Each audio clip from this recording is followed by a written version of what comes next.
자, 아까 말씀드렸다시피 오늘 말씀은 여러분이 잘 알고 있는 다윗과 골리앗의 싸움에 대해서 이야기를 하고 있습니다. 성경은 하나님께서 우리의 외모가 아니라 중심을 보신다라고 말씀하고 있죠. 다윗은 하나님의 마음에 들었던 사람이라는 별명을 가지고 있습니다. 다윗이 하나님의 마음에 들었던 이유는 그의 외모가 출중했기 때문이 아니라 그의 마음이 하나님께 닿아 있었기 때문이었죠. 여러분, 신앙생활이라는 것은 근본적으로 내 마음에 관한 것입니다. 하나님을 대함에 있어서 내가 어떤 일을 하는지가 중요한 것이 아니라 그 일을 참여할 때에 어떤 마음으로 그것을 하는지가 훨씬 더 중요하다는 얘기입니다. 자, 그렇다면 하나님이 좋아하시는 그런 흠모하실 만한 마음은 어떤 마음일까요? 그것은 가난한 마음이고 하나님을 필요로 하는 마음이고 무엇보다 자비와 은혜를 간구하는 마음일 것입니다. 요약하면 겸손한 마음이죠. 우리가 그런 마음으로 하나님을 구할 때 하나님은 그 마음을 기뻐하시고 그런 사람을 내 마음에 합한 자다 이렇게 말씀해 주신다는 것입니다. 그래서 성경은 하나님을 사랑하는 사람을 이야기를 할 때 자신의 마음의 변화를 하나님을 사랑할 때 사람에 일어나는 변화를 뭐라고 얘기하냐면 자기의 이름을 높이는 것이 아니라 하나님의 이름을 높이는 사람이 된다 이렇게 말을 하고 있습니다. 여러분, 누구에게나 발작 버튼 같은 게 있어요. 지렁이도 밟으면 꿈틀한다라는 얘기가 있죠. 절대로 건드리면 안 되는 영역이 존재하는 겁니다. 여러분의 발작 버튼은 그럼 뭡니까? 오늘 본문에서 다윗이 골리앗 앞에 대든 이유도 바로 이 발작 버튼이 눌러졌기 때문에 그런 것입니다. 골리앗이 건드린 다윗의 발작 버튼은 하나님에 대한 모욕이었습니다. 끊임없이 하나님을 욕하고 하나님께 속한 백성들을 홀대하는 그 골리앗을 바라보면서 다윗이 화가 났다는 것이죠. 다윗이 골리앗과 싸우겠다고 나선 것은 여러분 사실 목숨을 내어놓은 행위였죠. 하나님을 믿지 않는 사울의 입장에서 다윗의 이런 모습은 자살 행위였을 것입니다. 뿐만 아니라 그 모습을 바라보는 이스라엘 군대 중 누구도 다윗이 골리앗을 이길 것이라고 생각하지 않았기 때문에 어쩌면 그들 가운데 대부분은 다윗의 죽음을 기정사실화하며 너무 고통스럽지 않기를 기원했을 수도 있습니다. 자, 그렇다면 다윗은 모든 사람이 자살 행위라고 얘기하는 이 싸움에 왜 무모하게 던져진 것일까요? 왜 이 싸움을 시도한 것일까요? 그것은 이 엘라 골짜기를 가득 채우고 있는 두 부류의 사람들 때문에 그랬어요. 첫 번째 부류는 골리앗으로 대변되어지는 하나님의 이름을 대놓고 모욕하는 사람들입니다. 골리앗은 무려 40일 동안 하나님의 이름을 모욕했습니다. 아마 자기가 생각할 수 있는 가장 험하고 가장 비루한 단어를 사용해서 하나님의 이름과 이스라엘 군대를 모욕했을 것이죠. 그 모욕의 소리들이 아침 저녁마다 그 골짜기를 가득 채웠을 것입니다. 다윗을 전장에 쓰게 한 두 번째 부류들은 이스라엘 사람들입니다. 골리앗이야 하나님을 믿지 않으니까, 하나님을 알지 못하니까 그렇게 할 수 있다라고 칩시다. 근데 문제는 이런 이야기를 듣고도 아무런 반응하지 않는 이스라엘, 이들이 어쩌면 다윗의 마음을 더욱더 분노하게 만든 것이죠. 그리고 이 두 부류의 사람들 때문에 그 깊고 깊은 엘라 골짜기에 하나님의 이름에 대한 조롱과 모욕이 가득 채워졌던 거예요. 그리고 그때에 이제 하나님의 사람 다윗이 그곳에 당도한 것입니다. 하필 다윗이 왜 그때 그곳에 있었는가? 이것은 우연처럼 보이지만 사실 가만히 보면 이건 하나님이 그 엘라 골짜기로 다윗을 파송하신 것이라고도 볼 수가 있겠습니다. 왜냐하면 아버지 이새는 군대에 간 세 형의 안부를 묻기 위해서 다른 5 아들이 남았음에도 불구하고 다윗을 선정해서 그곳으로 보냈거든요. 보통 막내가 이런 일을 하지 않습니다. 그런데 이새는 다윗에게 그 일을 맡겼고 그 일을 하기 위해서, 그러니까 형들을 위로하기 위해서 전쟁터에 도착한 다윗은 눈앞에 펼쳐진 어이없는 상황을 보고 분노하게 된 것입니다.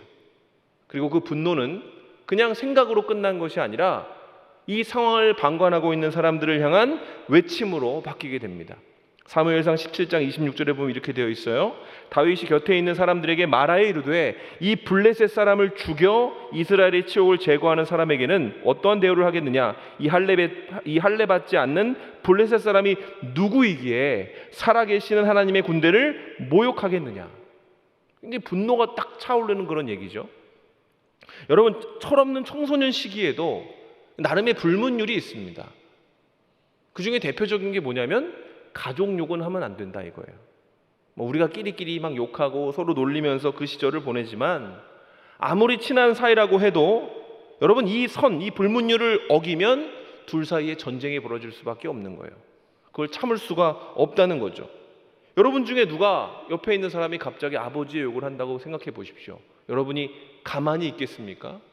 그 얘기를 듣고 가만히 있는다면 그건 정말 배알이 없는 사람이라고 할 수 있는 겁니다.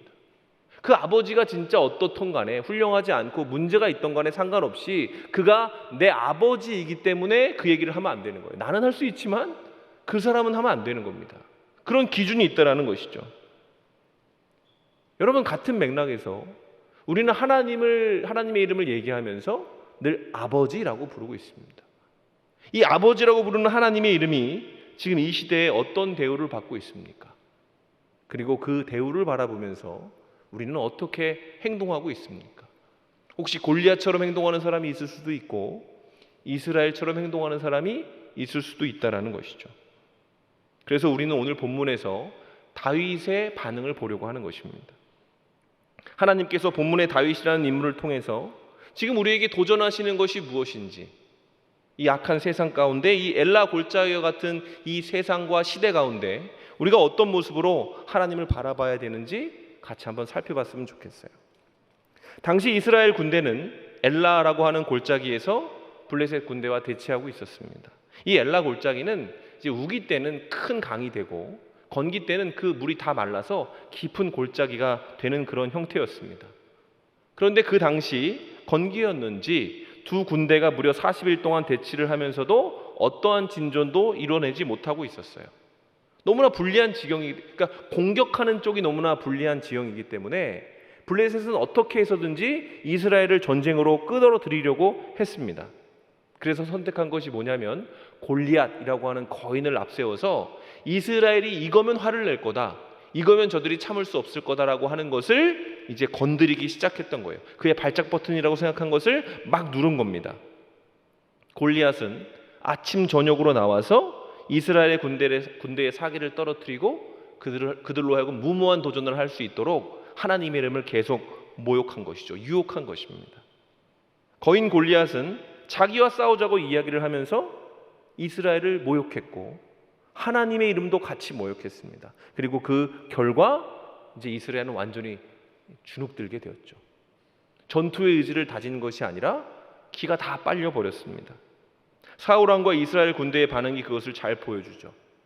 17장 11절에 보면 사울과 온 이스라엘이 블레셋 사람의 이 말을 듣고 놀라 크게 두려워했다라고 기록되어져 있습니다. 그 이야기를 듣고 처음에 느낀 감정이 뭐인 거예요? 두려움입니다. 그 내용이 중요한 게 아니라 그 앞에서 그 이야기를 하고 있는 장대한 골리앗의 모습을 보면서 그 모든 백성과 왕이 두려워했다라는 겁니다. 근데 문제는 그렇게 40일이 흘러갔지만 또 다른 답을 찾지 못했다는 거죠. 이후 이어지는 24절과 25절에 보면 이스라엘 모든 사람이 그 사람을 보고 심히 두려워하여 그 앞에서 도망했다, 이렇게 기록되어져 있습니다. 골리앗을 향한 마음은 계속 두려움, 공포로 변해갔다라는 거예요. 이스라엘의 군대의 사기는 점점 떨어졌고 심지어 도망자들도 생기기 시작했습니다. 그런데 그들의 지도자인 사울은 무엇을 했을까요? 골리앗의 목에 현상금을 걸기만 했어요. 야, 누가 없냐? 누가 저 사람과 싸울 사람이 없냐? 이렇게 얘기했다는 거예요. 왕인데. 왕이라면요, 그 하나님의 이름이 모욕을 받을 때 가장 먼저 앞장서서 분노해야 되는 사람 아닙니까? 근데 사울 또한 골리앗과 맞설 생각은 하지 못하고 누군가가 나서주기를 바랬다는 거죠. 왕이 이러니까 그 아래에 있는 군사들은 어떻겠습니까? 더 처참했습니다. 그들은 그저 3, 4 모여서 마음 맞는 사람들끼리 모여서 이 이슈에 대해서 이야기를 했어요. 저 거인을 죽이면 얼마를 줄까? 저 거인과 싸우려면 이렇게 싸워야 되고 난 이런 작전을 쓸 거야. 머릿속으로 공상만 하면서 아무런 행동도 취하지 않았다는 거예요. 마치 남의 이야기하듯이 말입니다. 나와는 상관없는 일, 내가 개입할 필요가 없는 일처럼 그들은 수군수군 대기만 했습니다. 여러분, 이러한 모습은 오늘날 교만한 세상 앞에 있는 교회의 모습과 매우 닮아 있죠. 마치 우리가 엘라 골짜기에 있는 것과도 같습니다. 교회 역사를 보면 사실 이런 시대가 훨씬 더 많았죠. 교회는 세상의 조롱거리였고 그 조롱에 대항하지 못했던 순간들이 너무나 많이 있습니다. 그러나 반전은 어디서 일어나죠? 그 소리를 흘려 듣지 않고 사울처럼 다른 사람을 찾거나 이스라엘의 군대처럼 수군수군 거리는 것으로 해소한 것이 아니라 누군가 그 이름의 모욕에 대해서 자신의 사명감을 가지고 반응할 때 그 교회의 부흥과 회복이 일어난 것을 우리는 알 수가 있는 것입니다. 사울도 그랬고 이스라엘 군대 전체도 그런 반응을 하지는 못했던 것 같습니다. 말씀드렸듯이 그들은 점점 두려워졌고 공포 가운데 몸이 얼어붙기 시작했던 것이죠. 그리고 그때에 단 한 사람 다윗이 다른 반응으로 움직이는 겁니다. 다윗은 사울처럼 평정심을 유지하지 못했고 이스라엘 사람처럼 수군거릴 여유도 갖지 못했습니다. 그는 그 얘기를 듣자마자 분노를 표출하죠. 폭발합니다. 오죽하면 그의 형들이 야, 너 왜 이렇게 흥분해? 그러지 마, 이렇게 말릴 정도로 다윗이 소리를 치면서 분노했다는 거예요. 아니, 분노하지 않을 수가 없었겠죠. 왜냐하면 골리앗의 조롱은 바로 자신의 하나님, 자신의 전능자, 자신의 아버지, 자신의 주관자에 대한 모욕이었기 때문에 그렇습니다. 그런데 이 골리앗의 모욕을 사실 가만히 뜯어보면 하나님에 대한 모욕보다는 이스라엘의 군대에 대한 모욕이 훨씬 더 많거든요. 10절에 보면 그 블레셋 사람이 또 이르되 내가 오늘 이스라엘의 군대를 모욕하였으니, 자, 군대를 모욕하였으니 이렇게 얘기하죠. 사람을 보내어 나와 더불어 싸우게 하라 한지라. 그러니까 이스라엘의 군대를 끊임없이 모욕했는데 다윗은 그 이야기를 듣고 하나님이라는 이름을 끊임없이 떠올렸던 거죠. 이 군대에 대한 모욕이 하나님에 대한 모욕이구나, 이렇게 연결을 시킨 겁니다. 여러분, 하나님의 백성을 모욕하는 것은 곧 하나님을 모욕하는 것과 같은 것입니다. 주님의 교회가 모욕받는다면 그것은 하나님이 모욕받는 것과 같다는 얘기입니다. 하나님의 자녀 한 사람을 모욕하는 것 또한 그와 마찬가지죠. 하나님이 믿음의 조상 아브라함을 부르실 때 그에게 하신 말씀이 뭡니까? 창세기 12장 3절에 이렇게 되어 있습니다. 너를 축복하는 자에게는 내가 복을 내리고 너를 저주하는 자에게는 내가 저주하리니 땅의 모든 족속이 너로 말미암아 복을 얻을 것이라 하신지라.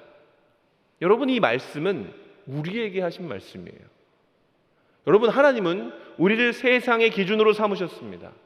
이것이 우리의 자존감이 되어야 하고 우리의 사명이 되어야 하는 말씀이죠.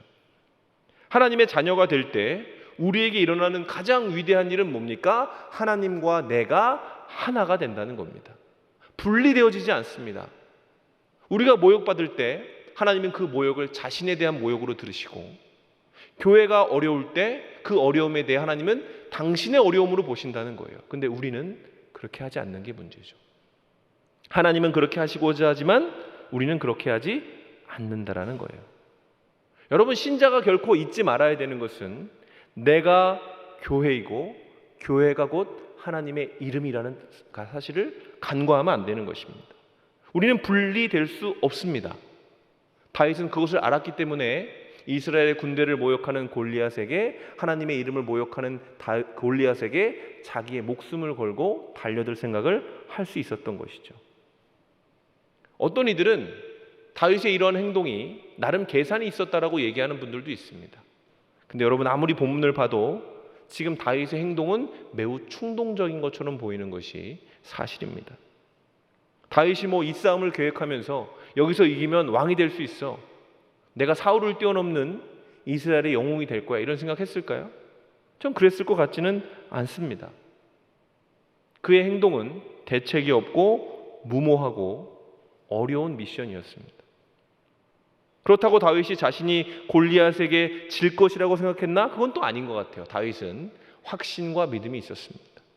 무엇이 다윗으로 하여금 이 무모한 도전에 대해서, 다른 사람들은 다 실패할 거라고 얘기하는 이 도전에 대해서 나는 성공의 가능성이 있다고 봐, 나는 저 골리앗을 내가 이길 수도 있다고 봐, 이렇게 생각하게 한 것일까요? 다윗의 이러한 도전은 치기 어린 충동이긴 했지만 사실 믿음에서 비롯된 것이었어요.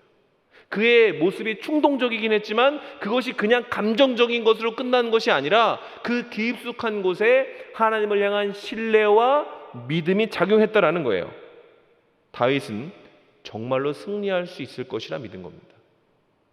자신은 갑옷 하나 갖추지 못했지만, 자기는 얼굴빛이 붉은 소년에 불과하지만 저 탱크와도 같은 골리앗을 이길 수 있다라고 믿었다. 왜 그랬을까요?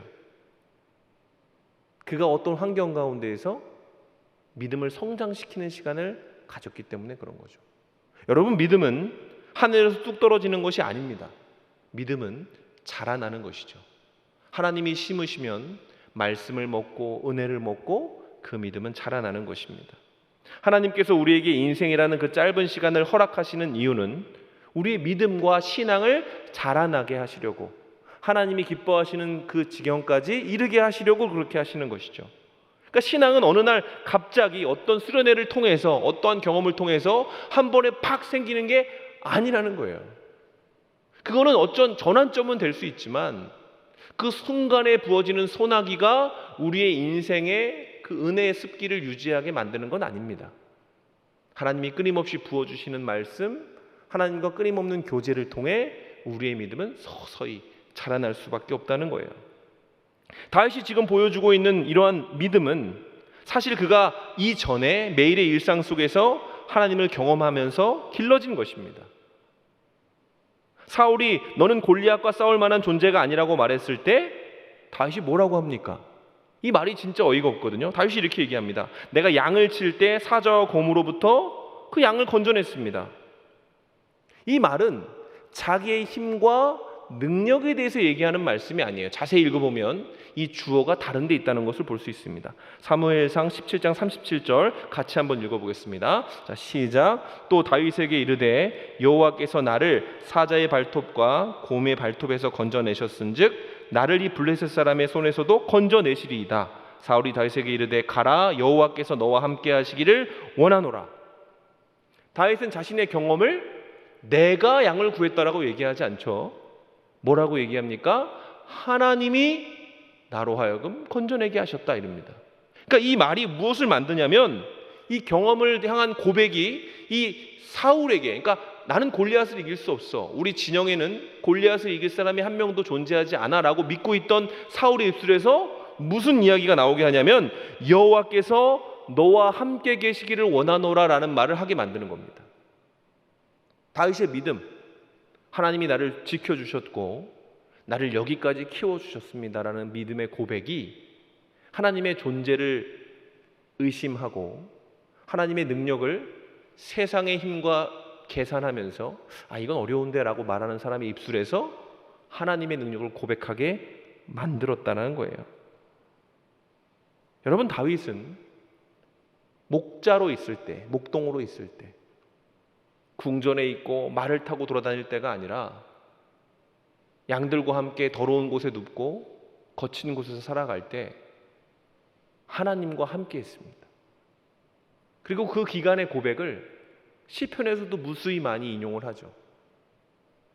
다른 사람이 볼 땐 힘들고 어려운 상황에 있었지만 다윗에게 있어 그 시간은 어떤 시간이에요? 하나님의 직접적인 터치와 보호를 경험했던 은혜의 시간이었던 거죠. 그래서 그 경험이 있었기 때문에 다윗이 모든 사람이 실패할 것이다, 넌 처참하게 죽을 것이다 라고 예상하던 그 시간 가운데 다윗만은 아닌데 하나님이 역사하시면 이길 수 있어, 나는 곰도 사자도 두려워하지 않게 됐어. 왜? 하나님의 인도하심을 경험했기 때문에. 이렇게 얘기하게 된 것입니다. 주 안에서 사랑하는 여러분, 여러분 신앙에는 순서도 있고 단계도 있습니다. 하나님께서는 우리에게 처음부터 골리앗과 싸우라고 하시는 분이 아니세요. 우리가 두려워서 벌벌벌 떠는데 우리의 등을 억지로 떠밀어서 골리앗 앞에 세우시지 않습니다. 혹 그가 순교의 제물이 되는 사람, 예수님을 믿자마자 순교의 제물이 되는 사람이라고 할지라도 하나님은 분명히 그에게 특별한 경험과 체험으로 그 자리에 서게 해 주신다는 것을 우리는 성경을 통해 알 수 있습니다. 우리의 믿음은 우리가 키우는 것이 아니라 하나님이 길러주시는 것이죠. 저 여러분은 바로 그 성장 과정에 있는 사람인 겁니다. 성도는 모두 이 믿음의 성장 과정 가운데 있는 사람이에요. 그래서 우리 가운데 어떤 사람은 믿음이 있고 어떤 사람은 믿음이 없는 겁니다. 믿음이 자라나고 있다고 보는 게 더 맞겠죠. 어떤 사람은 믿음의 성숙한 분량이 있지만 어떤 사람은 미숙한 분량이 있을 수도 있는 거예요. 그러나 단정해서는 안 되는 것은 그게 끝이 아니라는 것이죠. 우리 신앙생활의 목적은 하나님을 경험하고 또 경험하는 것에 방점이 찍혀 있습니다. 여러분의 일상의 삶 속에서 살아계신 하나님이 역사하고 계시는 것이 믿어지십니까? 우리가 느끼지 못해도 하나님은 분명히 역사하고 계세요. 공기가 보이지 않아도 우리가 그 공기로 숨을 쉬지 않습니까? 우리가 알지 못해도 하나님이 이른 비와 늦은 비로 우리를 이끌어주고 계시다는 것은 우리 인생의 지나온 시간을 돌아보면 고백할 수밖에 없는, 인정할 수밖에 없는 사실이 된다는 것이죠. 여러분, 하나님이 여러분의 삶 가운데 당신의 능력으로, 당신의 성품으로 우리를 돌봐주고 계시다는 사실을 인정하고 그것을 발견할 수 있으면 우리의 믿음은 더욱더 무럭무럭 자라날 수 있는 거예요. 이 자라남에 있어 장애물이 되는 것이 있다면 그것은 우리죠. 우리 자신. 우리가 우리 자신을 너무나 크게 생각하고 우리의 입장과 우리의 생각을 앞세우면서 작은 순종도 하려고 하지 않을 때, 작은 인내도 시도하지 않을 때 하나님은 그 공급을 끊으시지 않지만 우리의 성장은 더딜 수밖에 없습니다. 다윗이 사자와 곰이 양 새끼를 물고 갈 때 그저 있는 양들을 챙겨서 도망갔다면 그거 과연 내가 곰을 이겼고 사자를 이겼다라고 얘기할 수 있었을까요? 지금보다 더 어린 소년이었을 텐데 곰과 사자 앞에 물맷돌로 맞서는 것이 보통 일입니까? 근데 다윗은 한 거예요. 그렇게 어린 양이 물려서 잡혀가면서 매 하고 울 때 다윗은 자신의 몸을 지키는 걸 생각한 것이 아니라 하나님의 마음을 가지고 그 양을 구원하기 위해서 하나님을 믿음으로 그 곰과 사자에게 달려듣는 경험을 반복적으로 했다라는 겁니다. 매일 무사했을까요? 한 번도 다친 적이 없을까요? 죽음의 위협을 경험했던 적이 과연 없을까요? 그러나 그 모든 경험들은 다윗에게 어떤 마음이 되었냐면 그가 시도했기 때문에 간증거리가 되는 겁니다. 도망쳤다면 몸은 건강하고 뭐 어려운 것도 없었겠지만 그가 골리앗 앞에 설 수 있다라는 생각은 하지 못했겠죠. 여러분, 사실 하나님께서는 모든 성도의 삶 가운데 나름의 방식으로 그의 믿음을 단련하고 계시다, 이렇게 저는 믿습니다. 그리고 그 믿음을 사용하라고 우리에게 끊임없이 기회를 주고 계시죠. 시련을 통해 어려운 일을 하기 위해서. 믿음이 자라나기 위해서는 가끔은 어려운 일도 해봐야 됩니다.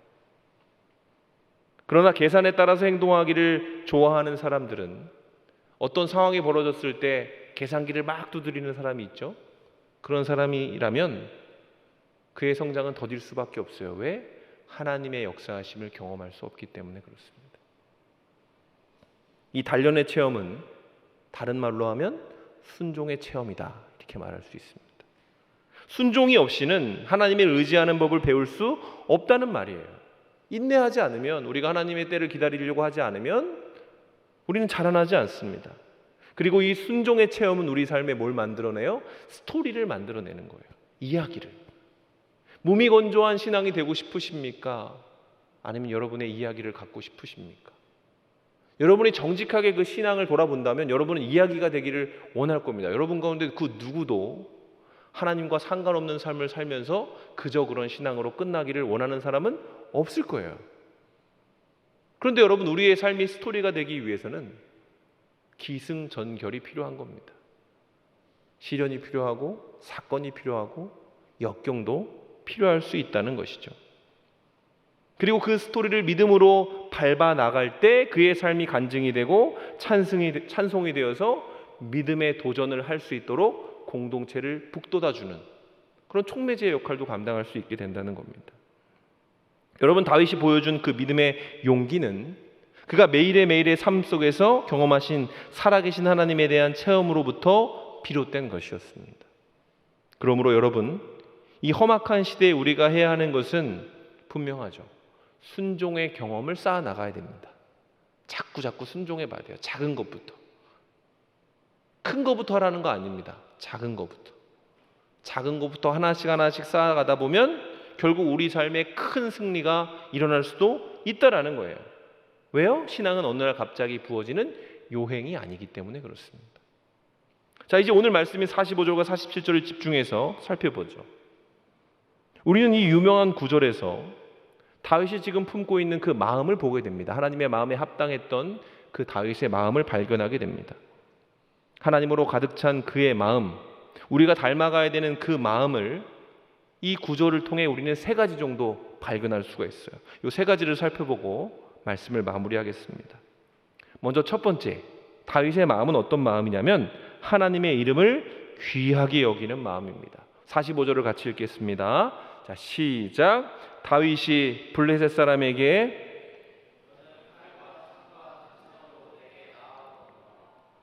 만군의 여호와의 이름 곧 내가 모욕하는 이스라엘 군대의 하나님의 이름으로 내게 나아가노라. 자, 이 마음은 사실 모든 하나님의 사람들이 조금씩은 가지고 있는 마음이죠.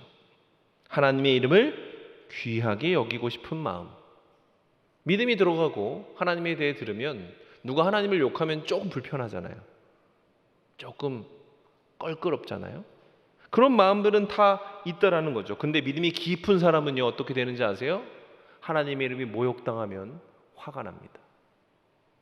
다윗은 골리앗에게 너는 칼과 창과 단창으로 내게 나아오거니와 나는 만군의 여호와의 이름 곧 내가 모욕하는 이스라엘 군대 하나님의 이름으로 내게 나아간다라고 이야기를 했습니다. 여러분, 골리앗에게 여호와의 이름은 아무것도 아니었지만 지금 다윗은 뭐라고 얘기해요? 나의 하나님은 만군의 여호와다. 여기서 만군이라는 건 뭐예요? 승리의 하나님, 군대의 하나님, 전쟁의 하나님이라는 뜻입니다. 그는 자기의 어떠함에 의지한 것이 아니라 하나님이 만군의 하나님이라는 사실을 지금 고백하고 있는 거예요. 그 골짜기에 그 누구도 저 골리앗보다 하나님이 크다라고 여기지 않을 때 오직 다윗만 하나님의 이름을 귀히 여김으로 말미암아 그 이름을 바꾸지 않았다는 얘기입니다. 전능의 하나님, 능력의 하나님, 권능의 하나님. 여러분, 신자가 그 이름을 바꿀 때가 훨씬 많아요. 우리는 세상이 하나님이 그런 분이 아니라고 할 때 아니야, 하나님은 그런 분이야 라고 말하는 사람이 되어야 한다는 얘기죠. 두 번째, 다윗이 품고 있던 마음은 하나님의 이름을 높이겠다라는 마음입니다. 46절 같이 한번 읽어보겠습니다. 자, 시작. 오늘 여호와께서 너를 내 손에 넘기시리니 내가 너를 쳐서 내 목을 베고 블레셋 군대의 시체를 오늘 공중의 새와 땅의 들짐승들에게 주어 온 땅으로 이스라엘에 하나님이 계신 줄을 알게 하겠고. 자, 다윗은 온 땅으로 이스라엘에 하나님이 계신 줄을 알게 하리라 이렇게 말씀했습니다. 이 말 안에 다윗은 하나님이 오늘 자신을 통해 골리앗을 이길 것이라는 확신이 녹아져 있죠. 다윗은 질 거라고 생각하지 않습니다. 그러나 그 결과에 대해 다윗은 뭐라고 고백하죠? 그 승리를 통해 누가 높임을 받는다? 하나님이 높임을 받을 것이다 이렇게 이야기를 합니다. 여러분, 만약에 다윗이 골리앗을 이기는 목적을 자기가 영웅이 되는 것으로 삼았다면 이렇게 얘기할 수 없겠죠. 다윗의 마음이 갈라졌다면 어쩌면 그 싸움은 실패할 수밖에 없는 싸움이 되었을 것입니다. 그런데 다윗은 그걸 생각하지 않고 그의 목적을 분명하게 하고 있어요. 내가 왜 이 싸움을 하는지 알아? 나는 하나님의 이름을 높일 거다. 네가 땅바닥에 던져놓고 짓밟아버린 그 이름을 내가 원래의 자리로 돌려놓을 것이다. 여러분, 이게 신자의 마음인 거예요. 하나님이 사랑하시고 그 마음에 합한 자는 이 소명과 비전을 가지고 사는 사람입니다. 그 어떤 시대에 산다 할지라도 이 마음이 있으면 그를 통해 하나님의 이름이 높이심을 받을 수 있다. 이것이 성경이 얘기하고 있는 우리 마음에 채워져야 할 순전한 마음이라는 거예요. 마지막 세 번째의 마음은 뭐예요? 하나님은 다 하실 수 있다라는 마음입니다. 47절 한 번 더 읽어보겠습니다. 시작. 또 여호와의 구원하심이 칼과 창에 있지 아니함을 이 무리에게 알게 하리라. 전쟁은 여호와께 속한 것인즉 그가 너희를 우리 손에 넘기시리라. 여러분, 세상은 승리에 관해 논할 때 문제는 병력이다, 문제는 능력이다, 문제는 크기다, 이렇게 이야기를 합니다. 그러나 성경에서 하나님의 사람들은 입을 모아 똑같이 얘기해요. 승리는 하나님께 달려있다.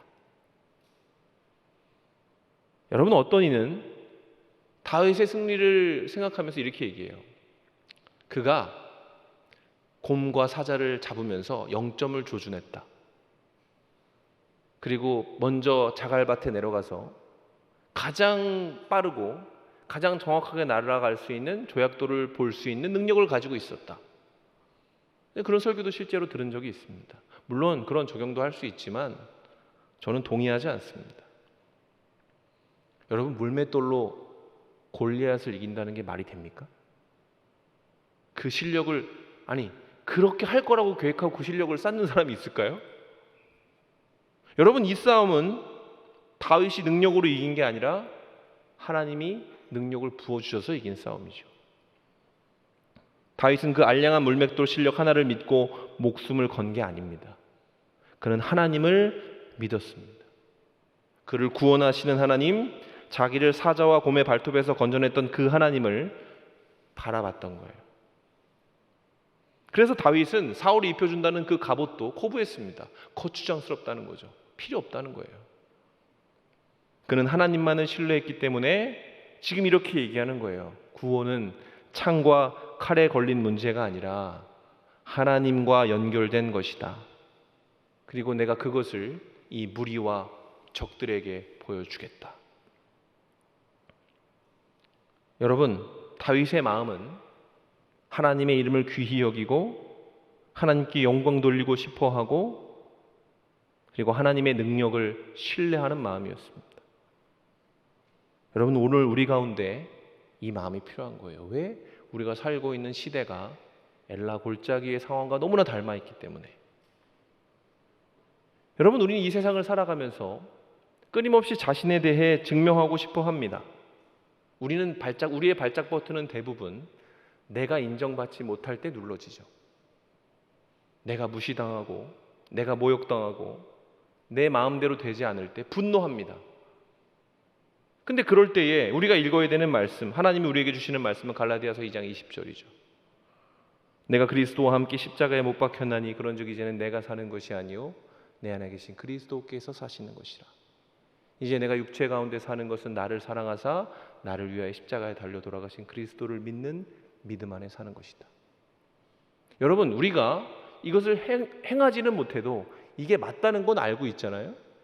그럼 여러분, 우리가 이 말씀을 알고 있다면 우리의 발작 버튼을 내 자존심에 둘 때 하나님 우리에게 이렇게 말씀하시는 거예요. 너는 십자가에서 죽었다.